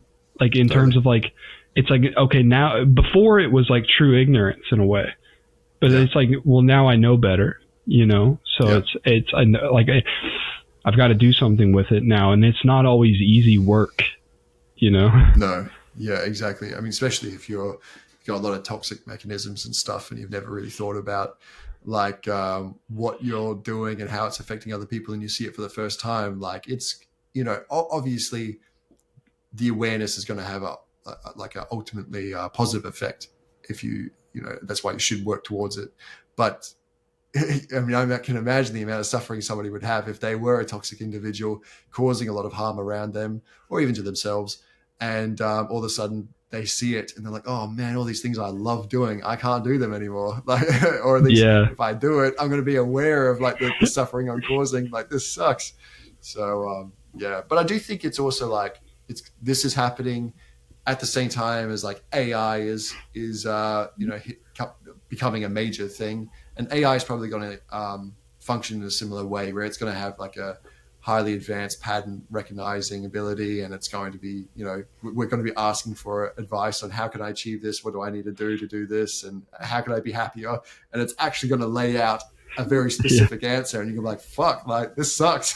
Like, I had to give up all these things, you know, all these vices that I love. So I think it was like Hippocrates said that before you heal a man, you better ask him if he's willing to give up the things that are making him sick. You know, I was like, that's some badass shit, dude. That's like, I mean, it's true, and like that's true of myself, and that's true of like I've seen that in others. You know, of like, all right, like I know what work needs to be done now, and that's a matter of like chopping wood and carrying water, and there are so much of this to me comes back to like that concept of the external reflecting your internal, right? And it's like, you know, there's always that feeling in life, and I'm guilty of this, and I have to like break myself out of it and remind myself the messages I've gotten, but that destination happiness and that illusion of like, okay, once I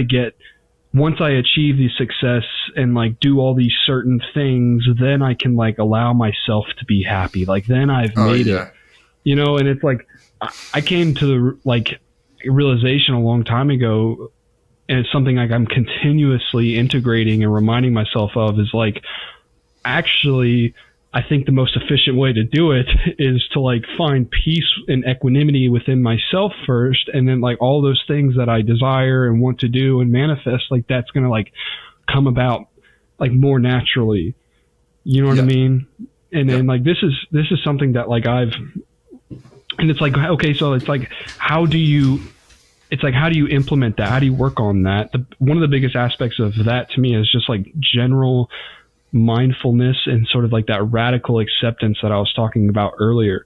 You know what I mean? Of like, you know, here's where I'm at, and like that's okay. And like have you ever heard of these things called like it's not blue zones. I'm sorry. There was this lady who wrote this book. I forget what the book is, but essentially she interviewed a bunch of people who were like close to death, and they were like on their deathbed, and they're in that space, you know. And she was like asking them about like advice that they would give other people about life, and like asking them about some of their biggest regrets and stuff like that. And one of the things that she found that was like alarmingly uniform, and a large amount of people reported this regret about their life, and that is that they did not allow themselves to be happier like during life, like during the journey. They got caught in that illusion and that trap of destination happiness. And it's like what you said earlier, when I asked you earlier, like, what is the juice for you? It's like the answer you essentially came to was like like presence, you know, and like being here. And I think that's why I said, like, I think you're onto something, man. Like, you broke the code, TripWhip. You know, I mean, people have been pointing towards this for thousands and thousands of years, but it's, you know, we all know it. It's just weird how we can trick ourselves out of it. Because I do think about that deathbed scenario a lot, where I'm like, if I'm on my deathbed, you know, what do I want to be able to say? Like, I don't want to have any regrets. And there have been like a lot of times where I've loved something, and I think deep down I've been afraid to lose it. So I've not allowed myself to love it completely. You know, I mean, a partner, my like exes and stuff like that are great examples. And you realize once it's all done, you're like, I only regret not loving it harder. Like, not with my exes. It's a bad example because like I definitely don't regret leaving my exes. But you know, like in general, it's like with like life. Like, I know that, you know, I'm going to accept death so much more easily if I can say I lived life to its truest, and if I was grateful for it, rather than just like, fuck, like I hated life and therefore, like, you know, I can't wait to leave it. Because I think that's a part of us are afraid to actually be in the present moment, and because of a fear that stems from death. I think it's a fear of loving something that we one day have to give up. We're all afraid to actually truly enjoy our life, because deep down we all know that at one point we're going to have to say goodbye, and it's going to be so much harder if we actually love this experience. But it's a trick. It's an illusion, because it's just harder to let go when you know that you could have done so much more, you know? So, Yeah, no, I what you're saying there. That reminds me of, like, you know, I think I said earlier about radical acceptance, and I applied that to, like, you know, when you're feeling a negative emotion, sitting with that negative emotion as a form of radical acceptance to experience genuine freedom. Well, the same thing can also be said about like pleasurable or good things, because of what you were just describing. Yeah, and this is a trap that I've witnessed myself fall into, man, of like, when things are going right or I'm experiencing something very enjoyable, there can be this certain amount of anxiety that comes through, and that anxiety stems from the place of like, I know that what I'm experiencing is temporary and I love it. Yeah. You know what I mean? And so like, I'm afraid of losing it, but because I'm not radically accepting it for what it is, and I'm experiencing that anxiety, it's taking me out of that present moment, not letting me fully enjoy it for what it is, you know? Yeah, 1,000%. It's, the thing is as well that we have to accept and learn is that it's only beautiful because it is temporary as well. It's like, we love the beauty of flowers in, you know, when we're walking around nature, because it comes about like only during one season. And, you know, if like, we don't react the same to seeing green leaves on trees and stuff, because they're always there. You know, we take it for granted. It's just, it's a baseline of reality. And then we see some red flowers pop up and we're like, whoa, that's like extra pretty. It's the same with our experience on life. You know what I mean? It's the same with everything. It's, we deep down, we know it's temporary, and that's what makes this so much more beautiful. But it's also the case that sometimes we can get lost in that temporary, like that's the thing with the ego, is because it wants a particular outcome. I think that's when we can start to become afraid of that temporary quality of things. Because if you're telling yourself, I want to be this and achieve this, but I need this to last a long time in order to get there, that's when things get out of place. And that's why for me, I'm trying to learn to, you know, focus more on the process and the outcome. I mean, like just having a following is a great example for myself. Like, I do remember when I was doing YouTube only, just before I started TikTok, I remember telling myself, like things, you know, in terms of finances, things are going to be a lot more easily once I have 30,000 followers. You know what I mean? That's just what I was telling myself. That was just like a random number I had in my head. And I'll be able to start taking action on these other things that I really want to pursue when I have 30,000 followers. And then TikTok came about and blasted past that number. And I was like, okay, I'm just afraid of losing this now. You know, instead of feeling better, which I expected, I just felt like way more anxious. And it really just clicked for me in that moment where I was like, it doesn't matter like what I achieve. It is absolutely just dependent on myself. Like, I don't depend on anything for my own happiness, for my own whatever. Like, I need to learn to create it and generate it independently. Otherwise, it just won't come about. Yeah. Yeah, no, I think that there's something, I asked you earlier, like how do you integrate your psychedelic experiences? And I think you gave some like great answers there, but, I've noticed that within myself, I think one of the most effective ways that like I've been able to integrate some of my psychedelic experiences, or at least attempt to, is just like through general creation.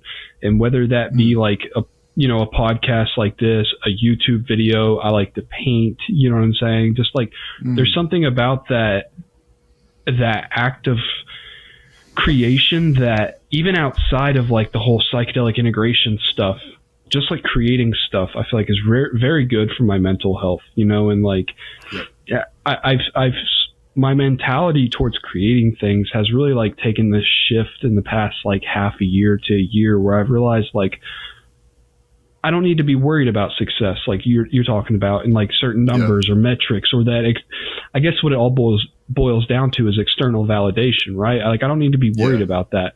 Like what I need to do is like create things that I'm truly proud of, and like I like, you know what I'm saying? Exactly. Any sort of success that I'm supposed to have is going to stem from that place, nowhere else.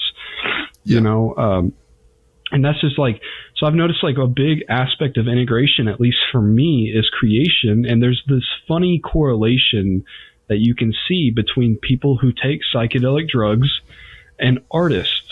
And artists who like to becoming artists, and then artists who like to take psychedelic drugs. Like there's something there. It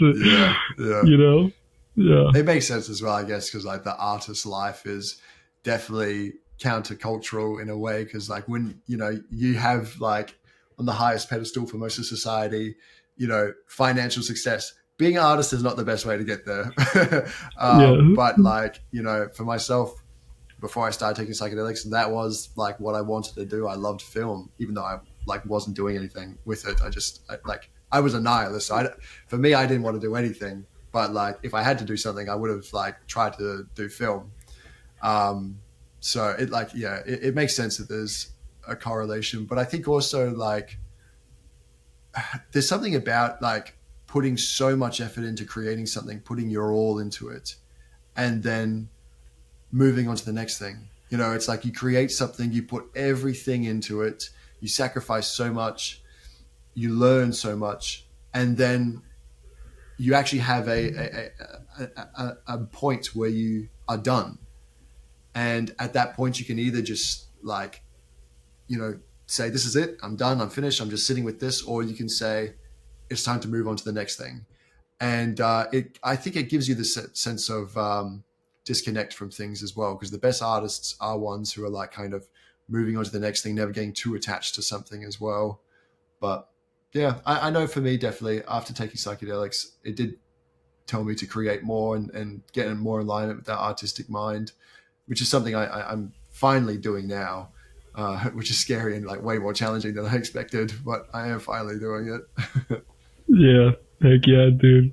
Well, hey man, we've been going on for like 2 hours. One thing I wanted to talk to you about today was, and I've seen on your channel, was the sort of Shilajit stuff. And I kind of imagined us going down a rabbit hole of like different sort of like herbal things and other compounds and stuff that are outside of your typical psychedelic sphere. But I was just thinking about it, and maybe we should like save that for a separate podcast on another day. Yeah, sure. And make that a whole thing, because I would love to have you back on, man. This has been awesome. Yeah, I'd love to be on. I didn't know you'd been watching since 2019 as well, so you've definitely seen like the whole journey. Yeah, dude. Awesome, yeah, dude. It was interesting. I was very not against, but I was slow to make the transition to like short form content, reels and stuff. And then honestly, what kind of like inspired that for me too was like seeing your transition onto there. And then like, I noticed that you just saw it as like,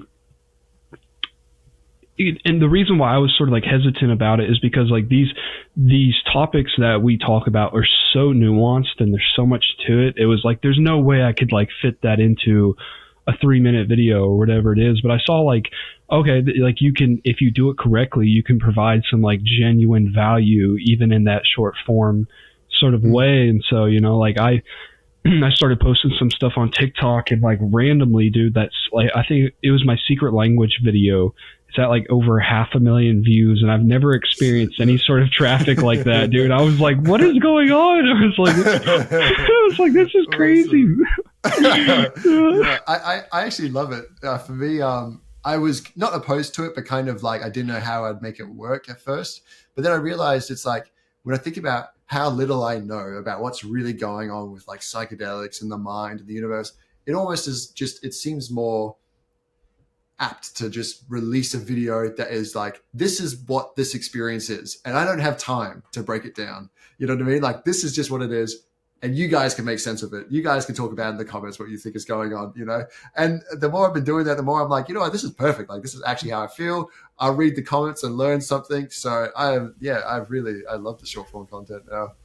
Yeah, I've found that it's kind of like a fun little, like I'm trying to look at it as more of like a fun little challenge. Like, how do I, like, what's a good, like, little way that I can pop into people's consciousness? Like, hey, drugs, did you know this about drugs? Exactly. And bro, like, I love seeing in the comments, like, just people being like, all right, I need to try DMT now. Like, I love seeing it because, you know, you've like affected some people, but also that you affected people and let them know what to expect. Like, I'll tell them like the most hectic DMT story, and then they're in the comments saying, I want to experience this. You know that person's going to have a good trip versus somebody who's like, I want to like feel a little better and I want to get some clarity in, and they're just like living universe after universe. It's like some sort of like foreign entity. You know, they're just going to be fucked from the experience. So yeah, dude. And that interaction really like reinforces it for me, man. Like, cause you know, you'll put a lot of time and energy and thought and life force into like creating something like this, like a podcast or a YouTube video, or even like some of the shorts. You know, there could be a lot of editing and stuff and trial and error and different shoots to like make one video. You know, there's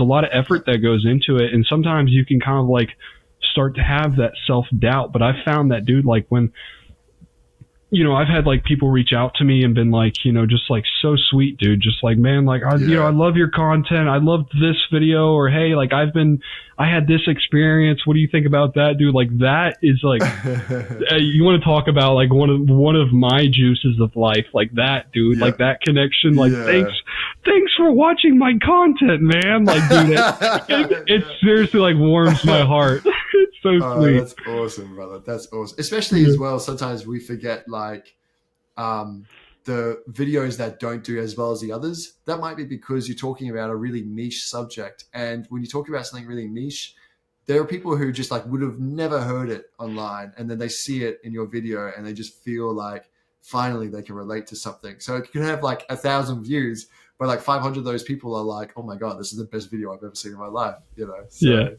it's important to remember that stuff. Heck yeah. Well, is there anything else you would like to leave the audience with today, man? I think that's everything. We'll save it for the next one. Awesome. Thanks for coming on. I'll make sure I'll put all of TripWhip's links and socials and stuff down in the description, whatever you're listening to this on. Other than that, hope everyone has a beautiful day. And TripWhip, thanks for coming on the Launchpad podcast, brother. Bro, it was an honor. Thank you.